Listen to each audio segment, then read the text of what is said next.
Chemical प्रॉपर्टीमध्ये aldol condensation हा factor study केला होता. अल्डॉल कंडेन्सेशनमध्ये आपण कंडेन्सेशन रिॲक्शन केली, पण अल्डॉल हे नेम दिलं, त्याला नेमकं अल्डॉल दिलं होतं. तर एक अल्डेहाइड आणि दुसरा OH group hydroxy group present असणार आहे, किंवा त्यालाच काय बोललं होतं म्हणून केटॉल कंडेन्सेशन. केटॉलमध्ये पण काय असणार, एक केटॉनिक ग्रुप COO आणि काय असणार OH ग्रुप, म्हणजे बीटा हायड्रॉक्सी अल्डेहाइड या बीटा हायड्रॉक्सी कीटोन. आता कालची जी रिॲक्शन होती त्याच्याशीच रिलेटेड हा पॉईंट आहे. हा खरं तर मी कालच घेणार होते, पण दोन्ही रिॲक्शन एकत्र मिक्स करायला म्हणून फक्त काल घेतलेली नाही. तर काल आपण बघितलं ते अल्डॉल कंडेन्सेशन, आणि आज रीडिंग टाकली मी काय क्रॉस्ड अल्डॉल कंडेन्सेशन. आता क्रॉस्ड अल्डॉल कंडेन्सेशन म्हणजे नेमकं काय, तर क्रॉस्ड हा फॅक्टर जो आहे त्याला आपण कसं घेतलेलं, when same 2 molecules of aldehyde और 2 molecules of ketone having alpha carbon atom, बरोबर, त्यांच्यासाठी आपण ती रिॲक्शन बघितली. आज घेताना काय करायचं बघा, जे काय अल्डेहाइड मोलेक्युल घेणार किंवा कीटॉनिक मोलेक्युल घेणार ते दोन डिफरंट मोलेक्युल घ्यायचं, म्हणजे अल्फा कार्बन तर असायलाच पाहिजे दोघांच्याकडे. काल घेताना काय केलं, व्हेन सेम मोलेक्युल्स किंवा व्हेन 2 molecules ऑफ अल्डेहाइड, म्हणजे 2 molecule तुम्ही ॲसिड अल्डेहाइड घ्या, इव्हन प्रोपेन अल्डेहाइड घ्या, फक्त त्यांच्याकडे काय पाहिजे होतं, अल्फा कार्बन ॲटम. आजही अल्फा कार्बन ॲटम पाहिजे, पण तो कोणाकडे पाहिजे म्हणून सांगायला लागली मी, तर दोन डिफरंट अल्डेहाइड मोलेक्युल घ्यायचे आणि तीच रिॲक्शन आपण स्टडी करायची. त्या पद्धतीनेच कंडेन्सेशन करायचं, वॉटर मॉलिक्यूल रिमूव्ह करून. मग आता तसं जर असेल तर याच्यामध्ये मला 2 कंडिशन मिळतात, कारण 2 डिफरंट मॉलिक्यूल असल्यामुळे काय करणार, आपल्याकडे ती मार्कोनिकॉफच्या आधीची एक रिॲक्शन आहे, लक्षात आहे का बघा. मार्कोनिकॉफ ॲडिशन रिॲक्शन काय झाली, तर त्याच्या आधी असं होतं की रिॲक्शनमध्ये पॉसिबिलिटी हायर नंबर होत्या, त्यामुळं त्या रिॲक्शनसाठी आपण काय केलं, रूलसाठी म्हणून आपण मार्कोनिकॉफ रूल तयार केला, त्या रूलनुसार ॲडिशन करायला स्टार्ट केलं. आता पण आपल्याकडे तोच प्रॉब्लेम आहे, ज्याला 2 सेम अल्डेहाइड मॉलिक्यूल असतील त्यावेळेला त्यांच्यातून जे काही मिळणारे प्रोडक्ट आहेत ते काय असणार आहेत, सेम असणार आहेत. पण ज्याला मिक्स्ड अल्डेहाइड असतील, म्हणजे 2 डिफरंट अल्डेहाइड असतील, त्याला मिक्सिंगमध्ये 2 प्रोडक्ट जो आहे तो सेम मिळणार नाही. तर आता ह्या दोघांना 2 कंडिशन राहतात, एक म्हणजे ते सेल्फ कंडेन्सेशन पण करू शकतात आणि दुसरं म्हणजे ते क्रॉस कंडेन्सेशन पण करू शकतात. सेल्फ म्हणजे काय, स्वतः, बरोबर. मग सेल्फ कंडेन्सेशनला कसं आहे, हा ॲसिड अल्डेहाइड मोलेक्युल करण्यात लिहिताना रिॲक्शन बॅलन्सिंगला काय केलं, आपण 2 मोलेक्युल लिहिले, पण ज्याला आपण प्रॅक्टिकली ज्यावेळेला त्या अमाऊंट घेणार त्याला त्याच्यामध्ये थोडी 2 मोलेक्युल असणार आहेत, हायर अमाऊंट असणार, म्हणजे एक स्पेसिफिक अमाऊंट असणार आहे. म्हणजे ॲसिड अल्डेहाइडचे 3-4-5 काय मोलेक्युल असतील ते, प्रोपेन अल्डेहाइडचे 5 काय मोलेक्युल असतील ते. मग आता तसं जर असेल बाळांनो, तर हे दोन्ही ज्याला मिक्सचर बनवणार आपण त्याला याचे मोलेक्युल, म्हणजे यांचं सेल्फ कंडेन्सेशन होऊ शकते. हाच मोलेक्युल दुसऱ्या मोलेक्युलवर, ह्याच्या जोडीच्या दुसऱ्या मोलेक्युलवर ट्रीट याच्यामध्ये पण सेल्फ कंडेन्सेशन होऊ शकते. जर समजा तसं झालं नाही आणि आपण बरोबर लिमिटेडच अमाऊंट घेतलं असेल तर हा मोलेक्युल याच्यावर डायरेक्टली ट्रीट होईल. म्हणजे जर हा ॲसिड अल्डेहाइड प्रोपेन अल्डेहाइडवर ट्रीट झाला तर क्रॉस कंडेन्सेशन बोलायचं, आणि जर समजा acetaldehyde second molecule of ॲसिड अल्डेहाइडवर ट्रीट झाला तर सेल्फ बोलायचं.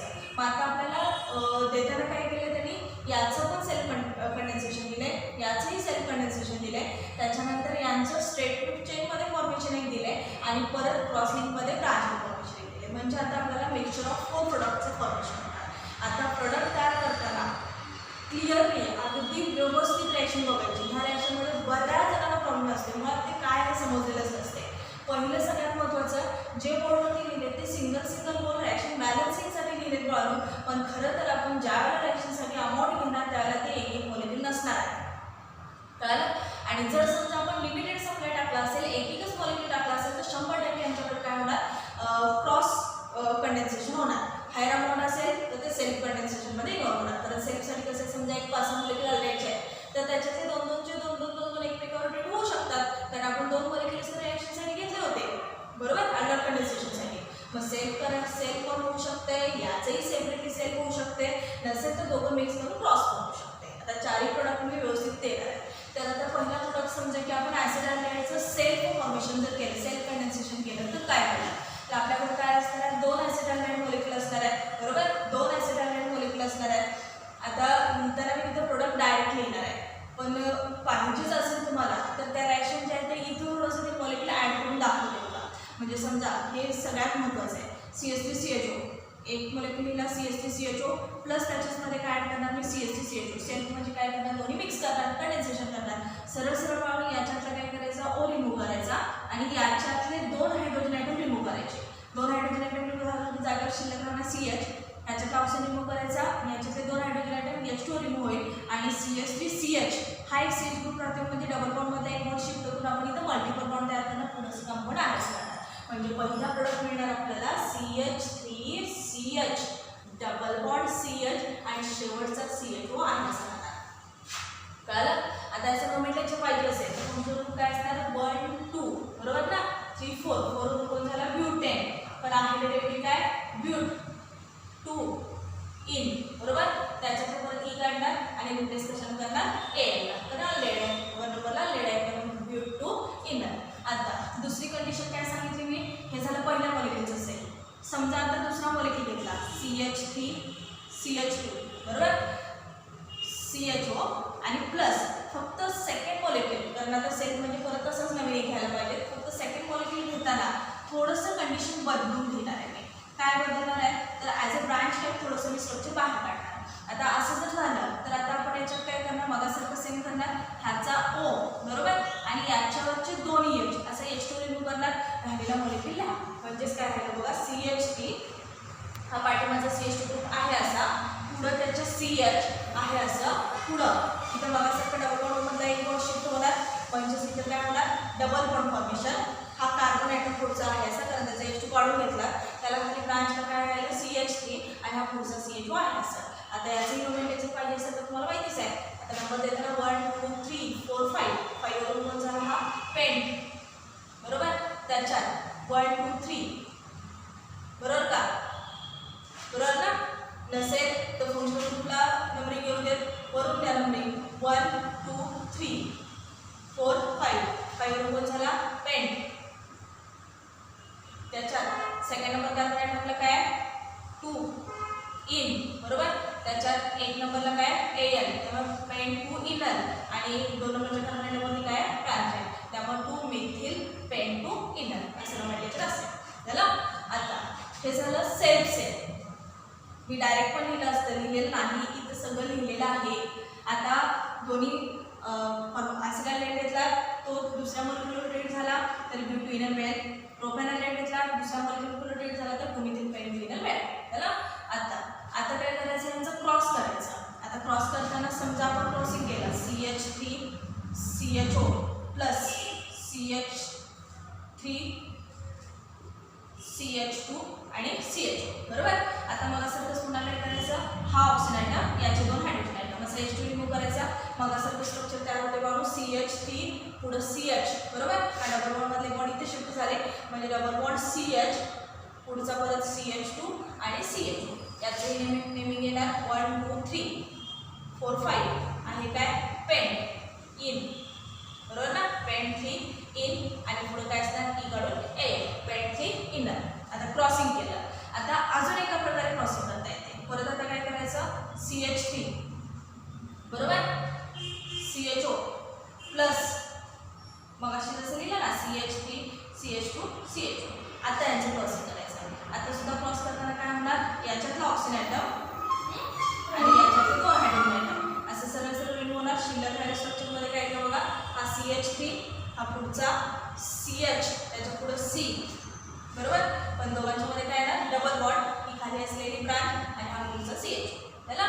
आता वरचं स्ट्रक्चर वेगळं आहे हे वेगळं आहे कारण ह्याच्यामध्ये क्रॉस केले आपण त्यामुळे याच्यातून पास करता येणार याच्यातून पास करता येणार. तर नंबर देताना पुन्हा काय होणार 1 2 3 4 4 1 2 3 4 सेकंड नंबरला ब्यूट 2 आणि इनर बरोबर आणि त्यालाच पाठीमागे काय एक ब्रांच आहे सेकंड कार्बन ॲटमवरती त्यामुळे 2 मिथिल ब्यूट 2 इनर.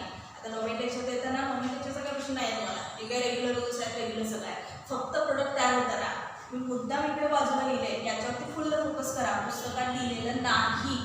दुसरं सगळ्यात महत्त्वाचं काय कन्फ्युजन वाटत असेल तर पहिलं हे दोन मॉलिक्युल घ्यायचे H2 रिमूव्ह करायचा जॉईन करायचे परत हे दोन मॉलिक्युल घ्यायचे H2 रिमूव्ह करायचं जॉईन करायचे परत स्ट्रेट मेंबरमध्येच आहे असं जॉईनिंग करायचं आणि परत साईडला हा ग्रुप घेऊन एकदा जॉईनिंग करायचं. म्हणजे हे वरचे जे दोन प्रोडक्ट आहेत ना हे वाढून मिळतात सेल्फ कंडेन्सेशन बोलतात त्याला आणि दुसरा पार्ट जो मिळतो आपल्याला याला बोललं जातं क्रॉस्ड कंडेन्सेशन. सेल्फ कंडेन्सेशन आणि क्रॉस्ड कंडेन्सेशन. क्रॉस्ड म्हणजे काय दोन डिफरंट मॉलिक्युल कंबाईन करायचे. सेल्फमध्ये काय होणार तो मॉलिक्युल स्वतः स्प्लिट होणार. समजलं? आणि हे सगळं करताना याच्यासाठी कॅटॅलिटिक प्रॉपर्टी आहे तर याच्यासाठी डायल्यूट NaOH हा मेंबर कॅटलिस्ट म्हणून यूज केला जातो NaOH सोडियम हायड्रॉक्साईड. समजलं? समजलं? रिॲक्शन काय का बघा. आणि एक रिॲक्शन लिहिताना किंवा इव्हन नोट्स वगैरे दिल्या की हे बाजूला पहिलं तयार करून ठेवायचं. बऱ्याच जणांना रिॲक्शनमध्ये शंका असते, कारण इथं बघता रिॲक्शन एकच दिसतोय आणि प्रोडक्ट तर 4 पार्टमध्ये तयार आहे. आता खरं तर बघा ह्या रिॲक्शनचं प्रोडक्ट आहे तर कुठला ना कुठला तर एकच प्रोडक्ट मिळणार. समजा क्रॉस तर क्रॉस मिळणार, सेल्फ तर सेल्फ मिळणार. सेल्फ मिळायचं असेल तर जास्तीत जास्त हायर अमाऊंटमध्ये अल्डिहाइड असणार, म्हणजे ॲसिड असणार, हायर अमाऊंटमध्ये प्रोपेन अल्डिहाइड असणार. त्यांचं त्यांनीच काय केलेलं असणार, एक ॲसिड अल्डिहाइड मोलेक्युल दुसऱ्या ॲसिड अल्डिहाइड ट्रीट होणार आणि सेल्फ कंडेन्सेशन करणार, रिकाम होणार. हा मोलेक्युल तसंच करणार. समजा आपल्याला लिमिटेड अमाऊंट दिला असेल, याचे 2 मोलेक्युल दिले, याचे 2 मोलेक्युल दिले, असं जर असेल तर 100% हा याच्यावर ट्रीट होणार एका पद्धतीनं, म्हणजे एक तर एक हा प्रोडक्ट मिळेल पॉसिबिलिटी, नसेल तर हा प्रोडक्ट मिळेल. समजलं? म्हणजे त्या रिॲक्शनमध्ये त्यांना हे फोकस करायचं आहे की काही वेळेला आपल्याला क्रॉस डबल प्रोडक्ट मिळू शकतात आणि काही वेळेला सेल्फ पण मिळू शकतात. मग सेल्फ कंडेन्सेशन म्हणजे आपलं कालचं कंडेन्सेशन आणि क्रॉस कंडेन्सेशन म्हणजे 2 डिफरंट मोलेक्युल जे आहेत ते पुन्हा ते दोन्ही डिफरंट मोलेक्युल पण कंडेन्स होऊ शकतात. समजलं? म्हणजे पॉसिबिलिटी आहे म्हणून हा एक छोटासा पॉईंट दिला आहे, हा अतिशय महत्त्वाचा आहे. थोडंसं व्यवस्थित परफेक्ट करा. मी लिहिताना मुद्दाम सगळं व्यवस्थित लिहिलं आहे, परत तुम्हाला कॉम्बिनेशन करून मी दाखवलं आहे. समजला? काय शंका आहे का बघा. नॉमिनक्लेचर वगैरे तुमचं तुम्हाला येईल, कारण सगळे डेरिव्हेटिव्ह अल्किन डेरिव्हेटिव्ह मिळतात. ई आणि ई जे आहे ते एने रिप्लेस करा, सगळ्या डेट आहे. कीटोनसाठी वगैरे हे एक्झाम्पल सांगितलेलं नाही, या फक्त अल्डाइडसाठी क्रॉस अल्डाइड ते. समजलं?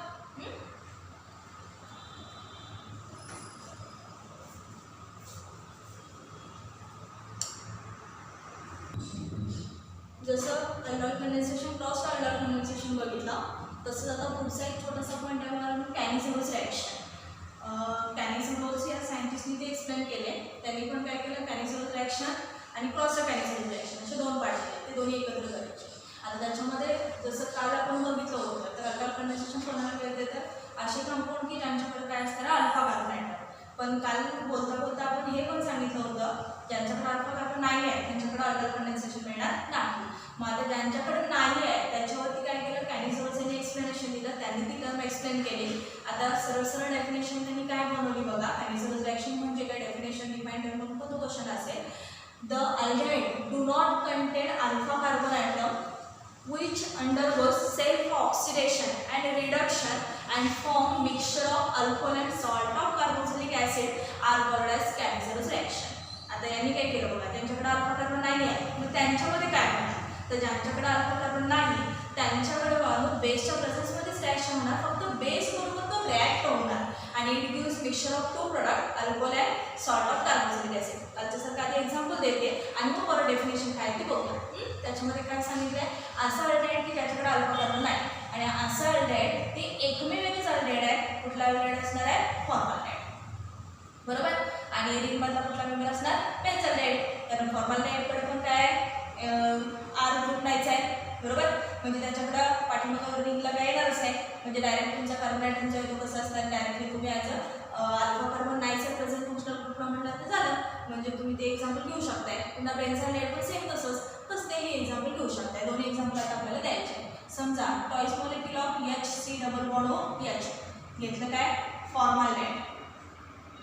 फक्त एका फॉर्मल्डिहाइडसाठी स्टेट मेंबरमधल्या फॉर्मल्डिहाइडसाठी रिॲक्शन एक्सप्लेन केल्या, प्लस त्याच्यामध्ये काय टाकायचं, NaOH बेस टाकायचा. बेस फक्त टाकताना काय करायचं, 50% टाकायचा, कारण सेल्फसाठी काय केलं त्यांनी, म्हणजे कॅनिझेरोस रिॲक्शनसाठी 50% हे टाकलं आहे आणि क्रॉस कॅनिझेरोससाठी मात्र स्ट्रॉंग अल्कोहोल टाकले 100%. ती रिॲक्शन मात्र थोडीशी वेगळी आहे. आता बघा, presence of base gives mixture of 2 product. आता यूज करतानाच आपण काय केले, 2 मॉलिक्युल यूज केले. दोन्ही मॉलिक्युल जे आहेत ते दोन्ही मॉलिक्युल व्यवस्थित बघायचे. पाहिजे तर इकडं सेपरेटली लिहिते आणि मग काय झालं ते बघूया. HC डबल बॉन्ड H बरोबर ना, आणि दुसरा मॉलिक्युल असा मिळणार HC डबल बॉन्ड OH. बरोबर? 2 मॉलिक्युल लिहिलेत आणि प्रोडक्ट तयार केलेला नाही. 2 मॉलिक्युल मग ते सेपरेटली लिहिलेत, कारण बऱ्याच जणांचा तोही रिॲक्शन फॅक्टर जो आहे तो बॅलन्सिंग फॅक्टर लक्षात येत नाही पटकन. आता सरळ सरळ काय केलं बघा, याच्यावरचा जो हायड्रोजन ॲटम आहे ना, हायड्रोजन ॲटम उचलला आणि सरळ ह्या मॉलिक्युलवरती शिफ्ट केला आणि इथं हे कंपाऊंड ब्रेक केलं आणि पहिल्या मॉलिक्युलला बघा घेऊ का, पहिल्या मॉलिक्युलला काय केलं, ह्याच्यातलं ONA ॲड केलं. ONA ॲड केला आणि याच्यावरचा जो H रिमूव्ह केला होता तो याच्यावर टाकलास आणि ह्याच्यातला राहिलेला एक H जो आहे तो इथं बॉन्ड H आल्यामुळे इथं OH तयार झाला. म्हणजे एक मॉलिक्युल काय मिळालं आपल्याला, सॉल्ट ऑफ कार्बोक्सिलिक ॲसिड आणि काय मिळालं, सोडियम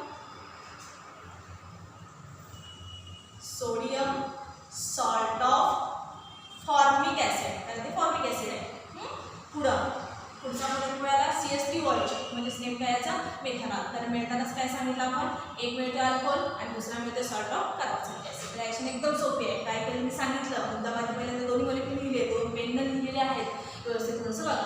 पुन्हा तसंच सेम काय मिळणार, बेन्झालाईटसाठी पण मिळणार. बेन्झालाईटमध्ये पण COOH बरोबर. आता पुन्हा याच्यात पण इथेनॉल टॉईस मॉलिक्यूल घ्या प्लस त्याच्यामध्ये पण 50% NaOH टाका, 50% NaOH टाकलं, इट गिव्स. हेही सेम तसंच दोन मॉलिक्यूलमधले दोन्ही मॉलिक्यूल आधी लिहूया पाहिजे तर COO बरोबर. ह्याच्यातला ONA काढला, याला दिला, एक झालं सॉल्ट प्लस पुन्हा दुसरा मॉलिक्यूल कसा शिल्लक होता त्याच्यातला आपण हायड्रोजन काढला आणि त्याच्यावरती शिफ्ट केला, मिळालं काय CH2OH. एक मिळालं बेन्झिल अल्कोहोल आणि पहिला प्रोडक्ट काय मिळाला, सोडियम सॉल्ट ऑफ बेन्झाइक ॲसिड. एक बेन्झाइक ॲसिडचं सोडियम सॉल्ट मिळालं आणि दुसरा मॉलिक्यूल काय मिळाला, बेन्झिल अल्कोहोल. रिॲक्शन एकदम सोपी आहे, म्हणजे ज्याच्याकडे अल्फा कार्बन नाही आहे असे दोन सेम मॉलिक्यूल घेतलात तर आपल्याला सेल्फ प्रोडक्ट मिळणार, एकाचा सॉल्ट मिळणार, एकाला अल्कोहोलाइड मिळणार.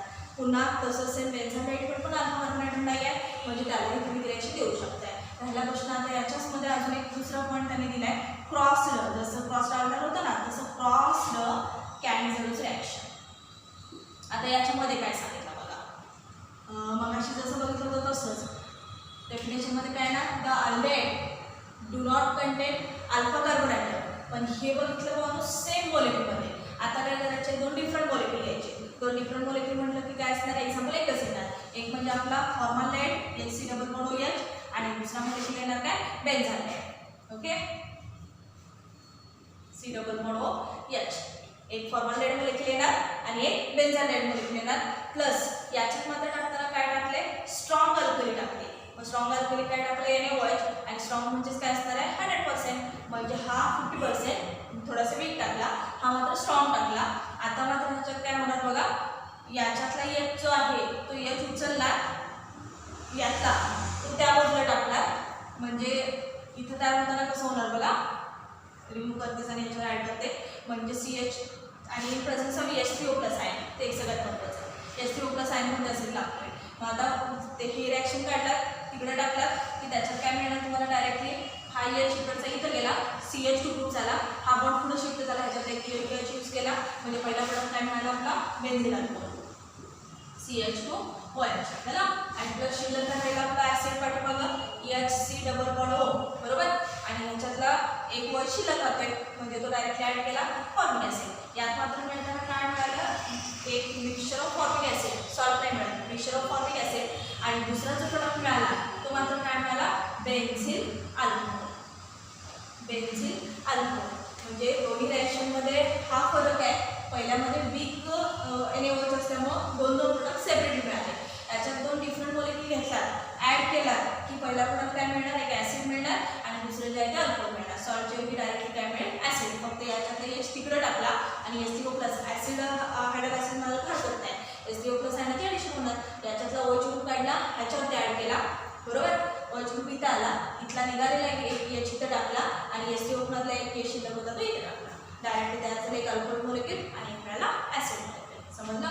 कालचं होतं ते अल्डर कंडेन्सेशन, आज त्याच्याचं क्रॉस अल्डर कंडेन्सेशन बघितलं. आता कॅन्सरचं रिॲक्शन क्रॉस